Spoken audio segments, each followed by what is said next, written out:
चौपाल, देख लो चौपाल, ये सब बड़ा बडेरा, सब बड़ा बडेरा वो जी, सब लोग लगाया वो जी, पागरिया ने समझा वो जी।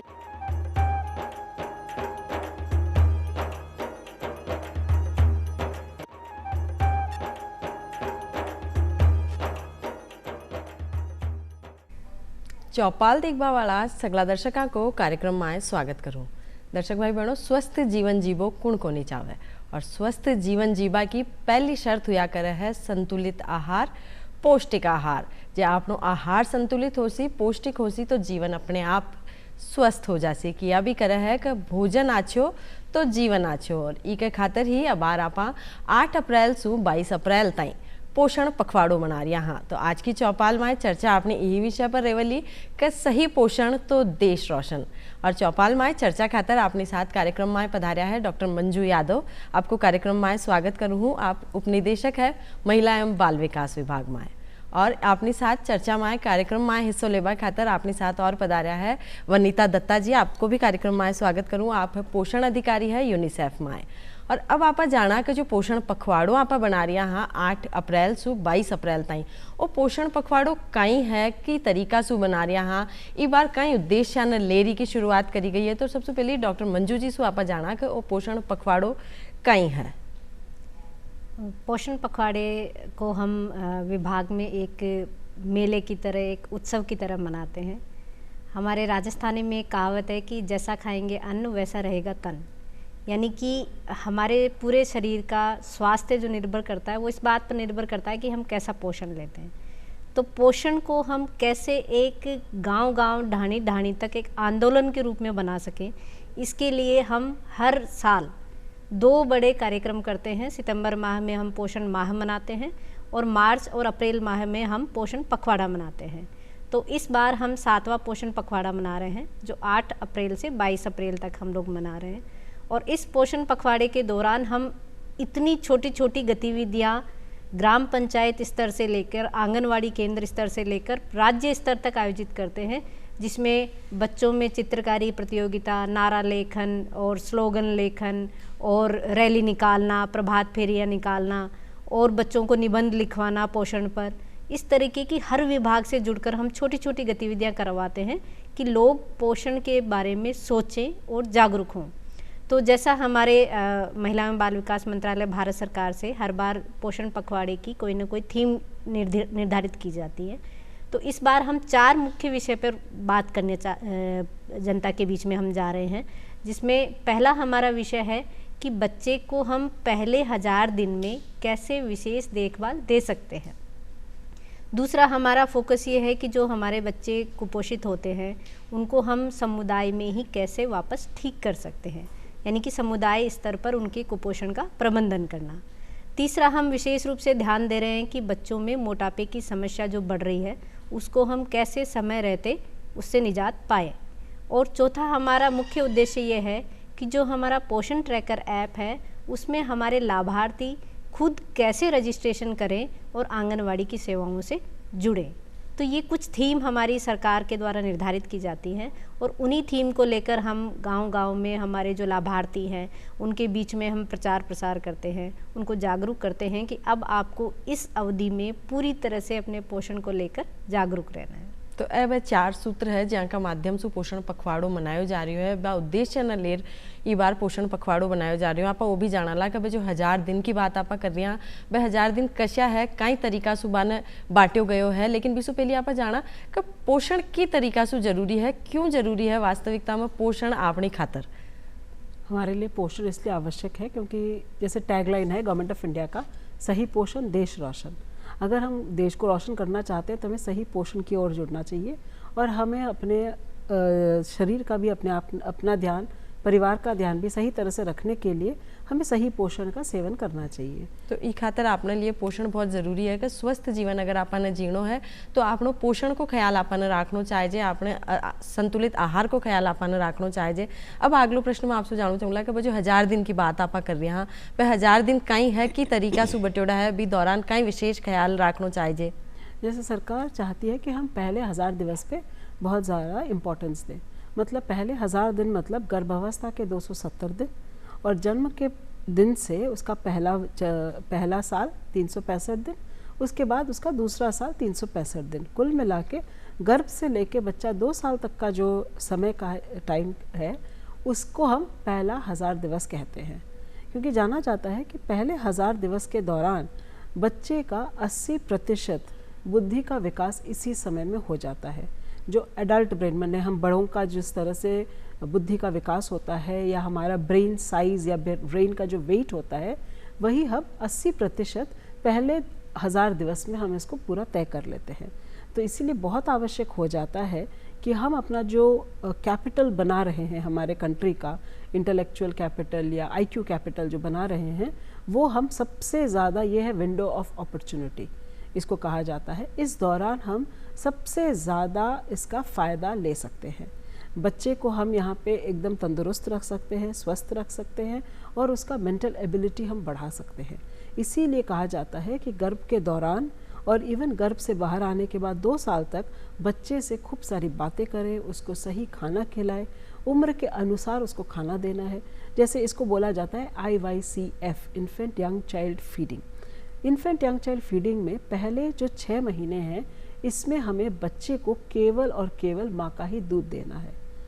उसके बाद 6 महीने के बाद जैसे ही 7वां महीना लग गया, मतलब 180 दिन जब ख़त्म हो जाते हैं, उसके बाद ऊपरी आहार बच्चे को देना है। लेकिन ऊपरी आहार ऐसा होना चाहिए जो कि घर में बना हुआ हो, संतुलित हो, और वो गर्म हो और वो सॉफ्ट हो, जिसको बच्चा आराम से खा सके। उसको निगलना नहीं है, उसको खाना है। तो उसको हम उसको हेल्प कर सके, उसको कैसे चबाए, उसको फिर कैसे अंदर ले ले।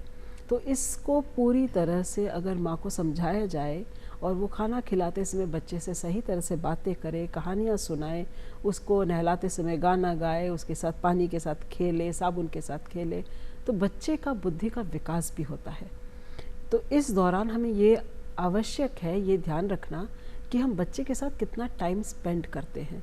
इवन ब्रेस्ट फीड करते समय या माँ बच्चे को जब स्तनपान कराती है, उसको सही तरह से पकड़ना होता है, उससे बातें करना होता है, उसको कहानियाँ सुनाना होता है। तो वो जो अटैचमेंट है उसके बेसिस पे उसका ब्रेन का ब्रांचिंग होता है। मतलब ब्रेन उसके तारों के जैसे फैल जाते हैं और वो एक तार से दूसरे तारों को जोड़ लेते हैं। तो ये हमारे लिए बहुत ही आवश्यक पीरियड है।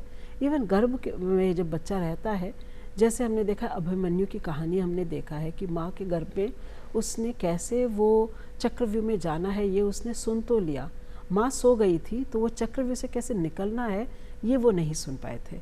इसीलिए बच्चा जब माँ के गर्भ में, माँ भी जगी रहती है, बच्चा सारी बातें सुन रहा होता है। इसीलिए कहा जाता है कि उस समय आप अपने आप को खुश रखिए, अच्छी अच्छी बातें सुना कीजिए, अच्छी अच्छी कहानियाँ बोलिए, गाना गाइए, और ये सारी चीज़ें बच्चों को ये आवाज़ पहुँचती है। यही पहला साउंड है जो बच्चा सुनता है और वो माँ से कनेक्ट करना शुरू करता है गर्भ से ही। इसीलिए गर्भ में जब बच्चा होता है, बच्चे से भी बातें करना आवश्यक होता है, इससे उसका बुद्धि का विकास होता है। इसीलिए 1000 दिन सबसे महत्वपूर्ण है। तो ए है 1000 दिन का गर्भावस्था से पहली का और बच्चा का जन्म के पाछे दोनों मिलार 1 साल और 2 साल मिलार ए पूरा 1000 दिन पूरा हुआ है। आप बताया, आपने डॉक्टर साहब का बताया कि 1000 दिन पूरा हुआ, पचे भी आपने ख्याल की ज़रूरत है। जो मैं डॉक्टर साहब आपसे जानना चाहूँगा कि जो आप बताया कि गर्भावस्था के दौरान आपने कई तरीका से एक माँ को विशेष ख्याल रखना चाहिए पोषण का तौर पर। पूनम जी, जैसे अभी वनीता जी ने बताया कि 1000 दिन में वो अवधि भी शामिल है जब बच्चा माँ के गर्भ में, तो यानी कि हम जो बच्चा अभी दुनिया में आया नहीं है, अब उसकी देखभाल की जिम्मेदारी किसकी है? तो सबसे पहले हम कहेंगे कि माँ की उसकी जिम्मेदारी है, क्योंकि माँ के कोख में वो बच्चा पल रहा है। तो माँ अगर अपना खान पान सही रखेगी, सही समय पर अपनी जांच कराएगी, ANC कराएगी आंगनवाड़ी केंद्र पर जाकर, आयरन की गोलियाँ खाएगी, अपना नियमित वजन कराएगी, टीका लगाएगी, तो माँ अगर स्वस्थ रहेगी तो निश्चित रूप से बच्चा कोख में स्वस्थ रहेगा और उसका सही तरीके से विकास होगा। गर्भावस्था के दौरान जैसे 9 महीने की हम जो अवधि मानते हैं, उस दौरान उसका कम से कम 10 से लेकर 13 किलो वजन बढ़ना चाहिए। तो जब हम कहते हैं कि आंगनवाड़ी केंद्र पर हमारी जो गर्भवती माता है वो आए तो अपना वजन ज़रूर कराए, और जब भी ANC करा रही हैं, प्रसव पूर्व जाँच करा रही है, तो उनको जब ये लगे कि मेरा वजन नियमित रूप से बढ़ रहा है, तो ये इस बात का संकेत है कि कोख में बच्चे का भी विकास सही रूप से हो रहा है। तो सबसे पहली बात तो माँ ध्यान रखने वाली, फिर माँ का ध्यान रखने वाले कौन है, तो माँ भी स्वस्थ रहे गर्भावस्था के दौरान, इसके लिए आवश्यक है कि उसके परिवार के जो भी सदस्य हैं, चाहे उनकी सासू माँ हैं, उनके परिवार में उनके पति हैं, और जो परिवार में सामूहिक परिवार में जो भी सदस्य रहते हैं, उन सब की जिम्मेदारी है कि उस गर्भवती माता का उस गर्भावस्था के दौरान पूरी रूप से ध्यान रखें कि वो नियमित रूप से भोजन करे, सवाया भोजन करे और पर्याप्त आराम भी करे।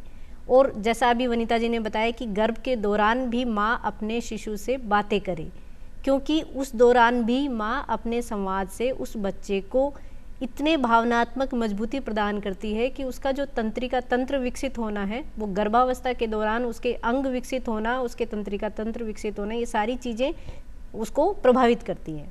तो सबसे ज़्यादा हम ध्यान इसी बात पर देते हैं कि माँ अगर स्वस्थ है और गर्भावस्था के दौरान उसने सही रूप से खान पान किया है, तो जो बच्चा जब पैदा होगा तो वो अल्प वजन का पैदा नहीं होगा।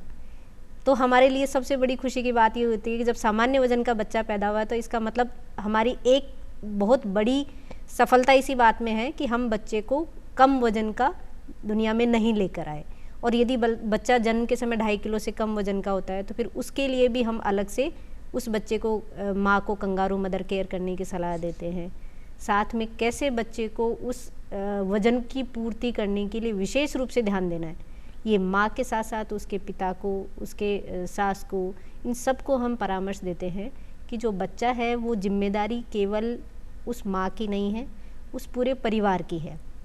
और मैं तो कहूँगी कि उस परिवार से बढ़ के पूरे समाज की जिम्मेदारी है, क्योंकि हम समाज के ही अंग हैं। इसीलिए हमने ये बीड़ा उठाया कि हम उस गर्भवती महिला को, उसके छोटे बच्चे को हम इस तरीके से केयर करते हैं, देखभाल करते हैं कि उसे यह नहीं लगे कि मेरा ध्यान देने के लिए कोई भी नहीं है।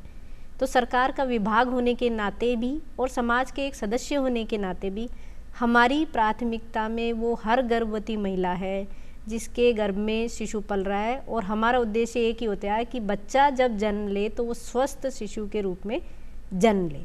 तो ये एक बहुत बड़ी जिम्मेदारी है। और हमारे जो आंगनवाड़ी केंद्र हैं, उनमें हमारी जो आंगनवाड़ी कार्यकर्ता बहनें हैं, हमारी सहायिका बहनें हैं, आशा बहनें हैं, ये सारी मिलकर उस गर्भवती महिला को गर्भधारण से लेके और संस्थागत प्रसव होने तक उसका पूरा फॉलोअप करती है कि उसने समय पे जांच कराई या नहीं, समय पे वजन कराया या नहीं, IFA खा रही है या नहीं खा रही है। और जब संस्थागत प्रसव हो जाता है तो जैसा अभी वनिता जी ने बताया कि 1000 दिन में बहुत सारी चीज़ें शामिल हैं। उनमें एक चीज़ ये भी कि जन्म के समय माँ का पहला गाढ़ा पीला दूध उस शिशु को पिलाया जाए। तो उसके लिए भी हम पूरा, जब संस्थागत प्रसव होता है तो अस्पताल में उसका ये भी ध्यान रखा जाता है कि माता अपना पहला गाढ़ा पीला दूध उसको पिलाए। और मैं तो आपको बताना चाहूँगी, जो मेरे दर्शक भाई आज इस कार्यक्रम को भी देख रहे हैं, कि हमारी जो बहनें हैं उन्होंने बहुत बड़ा परिवर्तन समाज में दिखाया है कि पहले सास या जो परिवार के बड़े बुजुर्ग होते थे वो बच्चों को गुट्टी दिया करते थे, लेकिन अब गुट्टी देने की प्रथा बहुत कम हो गई है। और खुद जो सास या जिठानी या जो भी अस्पताल में माँ के साथ रहती हैं, वो खुद बच्चे को माँ का पहला गाढ़ा पीला दूध पिलाने के लिए प्रेरित करती हैं। तो ये एक बहुत अच्छी बात है, समाज में हम सकारात्मक बदलाव देख रहे हैं। और जो माँ को दूध आप बता रही हो, वो बच्चा ना अपने कब तक पिलाना चाहिए? देखिए, जो पहला गाढ़ा पीला दूध है उसको हम कह सकते हैं बच्चे का पहला टीका। यानी उसमें इतने प्रतिरोधक क्षमता होती है कि अगर बच्चे को हम वो दूध पिलाते हैं तो वो बच्चा बीमारियों से ग्रसित नहीं होता। उसके बाद हमारा एक ही मंत्र होता है जो हम उस माँ को सिखाते हैं कि 6 महीने तक आपको बच्चे को केवल अपना और केवल अपना दूध पिलाना है। अपना स्तनपान कराएं, बच्चे को हम पानी भी ना पिलाएं। कई बार हम देखते हैं कि गर्मी हो रही है और बच्चे के कंठ सूख रहे हैं तो इसको थोड़ा सा पानी पिला दिया जाए, लेकिन ऐसा नहीं है। माँ के दूध में बच्चे के लिए पर्याप्त पानी भी होता है। तो हम केवल यही सिखाते हैं माता को कि आप अपने बच्चे से दुलार करें, प्यार करें, सही पोषण लें, ताकि बच्चे को पिलाने लायक आपको दूध आए। कई बार ये भी होता है कि जैसे सिजेरियन प्रसव होते हैं तो कुछ समय के लिए बच्चे को माँ से दूर रखते हैं तो दूध बनना बंद हो जाता है, और फिर कुछ माएँ भी अभ्यास नहीं करती तो धीरे धीरे वो दूध बनना कम हो जाता है। लेकिन हम उनको यही सिखाते हैं कि आपकी जो अस्पताल में जो भी ऑपरेशन की अवधि रही और जिस दौरान आप बच्चे से दूर रही हैं कोई बात नहीं, लेकिन जब आप बच्चे को अपने पास में लें तो उससे इतना भावनात्मक लगाव आप बढ़ाएं कि अपने आप आपको बच्चे के लिए दूध बनना शुरू हो जाएगा। और सबसे बड़ी बात है कि उस दौरान भी आप इतना अच्छा खाना खाएं, इतना संतुलित भोजन लें, स्वस्थ भोजन लें कि आप अपने भोजन के माध्यम से बच्चे की जो पोषण की ज़रूरत है दूध के रूप में, उसको हम पूरा कर पाएँ। और बात बहुत ज़रूरी है, क्योंकि आप एक माँ हो, आप खुद एक जीव हो और आपका माँ एक और जीव पड़ रही है, तो आपने ज़्यादा ध्यान रखना चाहिए, आपका परिवार जना ने भी ज़्यादा ध्यान रखना चाहिए। इसके अलावा जो आप बात कर रहे हैं कि एक पोषण ट्रैकर ऐप की जो बात कर रहे हैं, जो वनीता जी सु जाना कि पोषण ट्रैकर ऐप कहीं है, बीसु की तरीका से पोषण ने ट्रैक करो जावे है। पोषण ट्रैकर ऐप हर आंगनवाड़ी कार्यकर्ता के पास होता है। उसके मोबाइल में एक एप्लीकेशन डला हुआ है कि वो पहले जो 18-19 रजिस्टर्स यूज़ करती थी, उसके जगह पर अभी एक ऐप में सब कुछ सम्मिलित हो गया है। वो पहले बच्चे का मैंने गर्भावस्था से अगर हम शुरू करें तो उस दिन से, जब से माँ का पता चला है किसी औरत को कि वो गर्भधारण किया है उन्होंने, तो वो आंगनवाड़ी केंद्र में आके अपना नाम नामांकित करा सकती है। और इन्हीं को ढूंढ के पूरे उनके गांव में, एरिया में ढूंढ के गर्भवती माता, छोटे बच्चे, मतलब 0 से 59 मंथ्स तक के सभी बच्चे, एडोलेसेंट गर्ल्स, सभी का वो पोषण ट्रैकर में नाम डालते हैं। इसमें क्या होता है कि हर बच्चा उस पोषण ट्रैकर ऐप में आ जाता है, तो उसको ट्रैक करना आसान हो जाता है। तो पोषण मतलब उसका जो न्यूट्रिशन कंपोनेंट्स और उसका जो हेल्थ एंड न्यूट्रिशन स्टेटस है, वो एक ट्रैकर में उसको पूरी तरह से फॉलो किया जा सकता है। जैसे गर्भावस्था में जब माँ ने प्रेगनेंसी, गर्भावस्था में जब सेंटर पे आती हैं, उसको THR मिलता है। मैम ने जैसे कहा कि उसका वज़न लेना आवश्यक है, उनको IFA टैबलेट लेने की आवश्यकता है, तो कितना टैबलेट दिया, कब दिया, उनका हीमोग्लोबिन का स्टेटस क्या है, उनको कितने कैल्शियम टैबलेट मिले, उनका कितना वज़न बढ़ रहा है, और वो सब रियल टाइम ट्रैकिंग होता है कि वो गर्भवती माँ को। और आप अगर ट्रैकर में जाओ, उसका वेबसाइट पे जाओ, तो आप सीधे माँ तक पहुँच सकते हो, और उसका जो ID है, जो RCH ID है, उसके बेसिस पे उनको वहाँ पर ट्रैकर में उनका नामांकन किया जाता है। तो हम अगर देखें तो एक ऐसा समय आ सकता है, पोषण ट्रैकर अगर हम सही तरह से यूज़ करें, या हमारे आंगनवाड़ी कार्यकर्ता हर बच्चे को इसमें जोड़े, तो हमें कोई नेशनल डेटा कलेक्ट करने की आवश्यकता नहीं है। 14 लाख आंगनवाड़ी केंद्र हैं भारतवर्ष में, राजस्थान में 62,000 केंद्र हैं।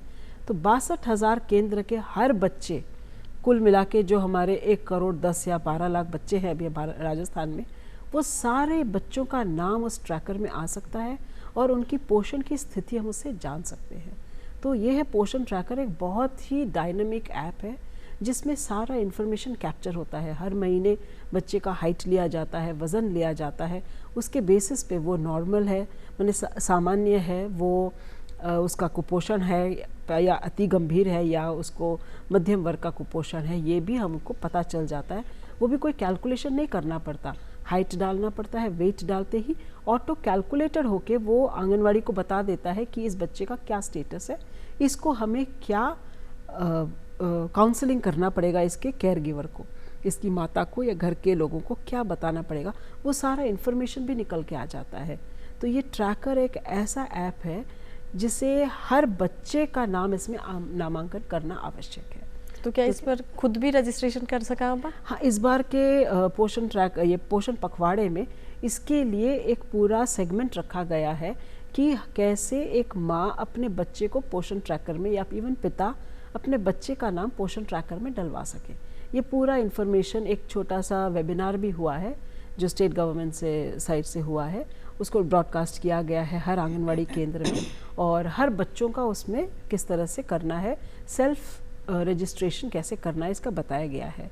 मैं चाहूँगी मंजू जी इसमें और भी ज़्यादा बताएं, क्योंकि वो पूरी तरह से उसको देख रहे हैं डिपार्टमेंट के थ्रू। तो आपका विभाग का स्तर पर ये पोषण ट्रैकर ऐप की तरीका से काम कर रही है मंजू मैडम?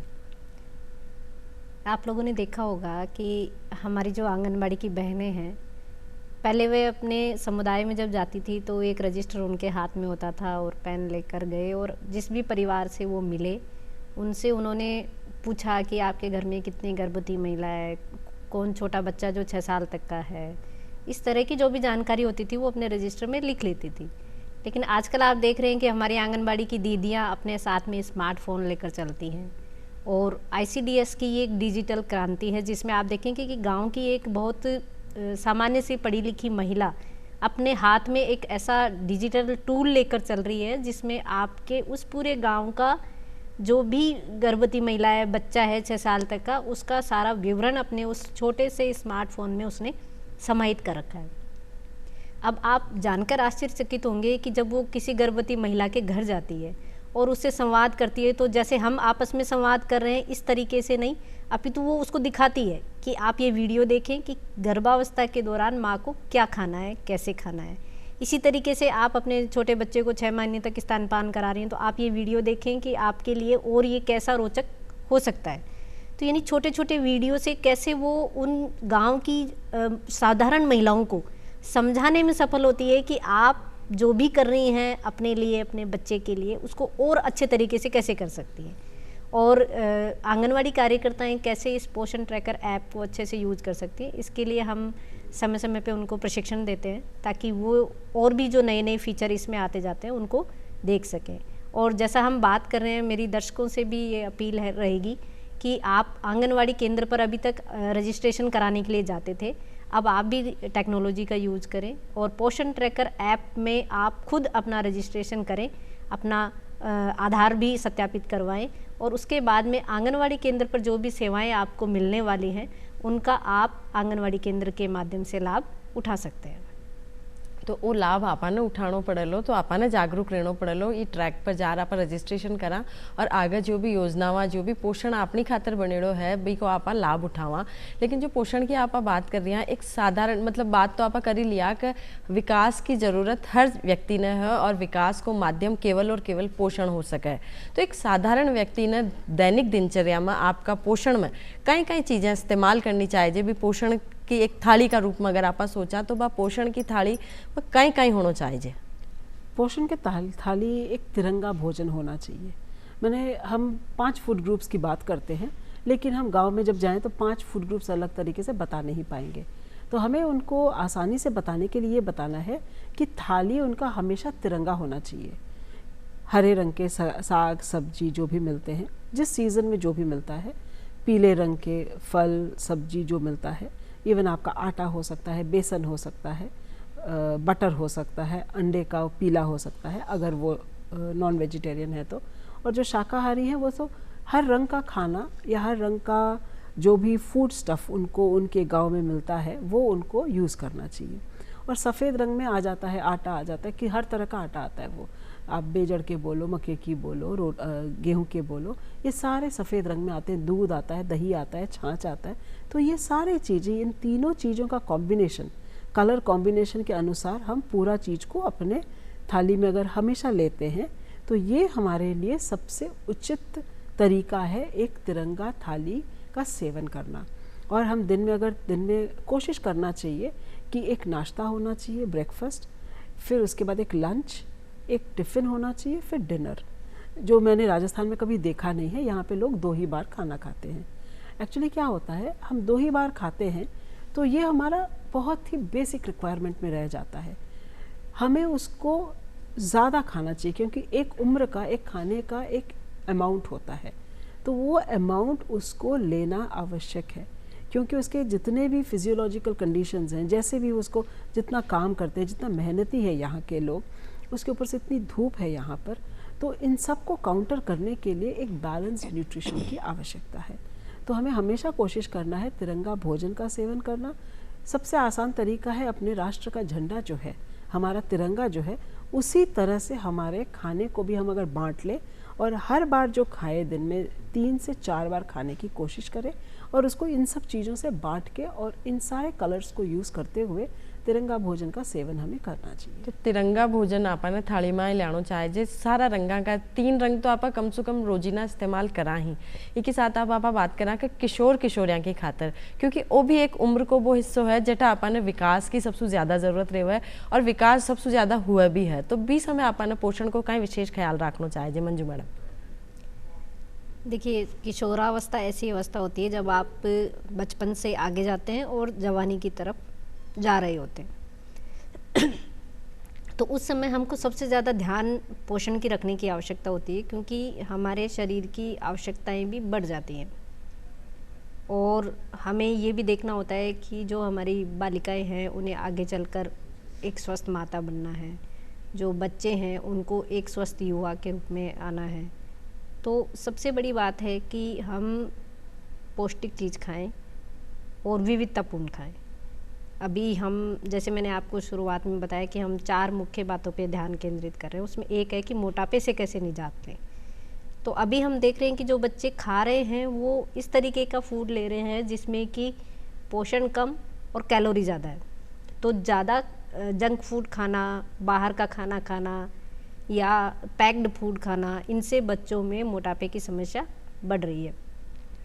आप देखेंगे कि अपने गांव-गांव में भी अभी जहाँ छोटी-छोटी दुकानें हैं वहाँ पर आपको बाहर कुरकुरे चिप्स की और बिस्किट के पैकेट लटकते हुए मिलेंगे।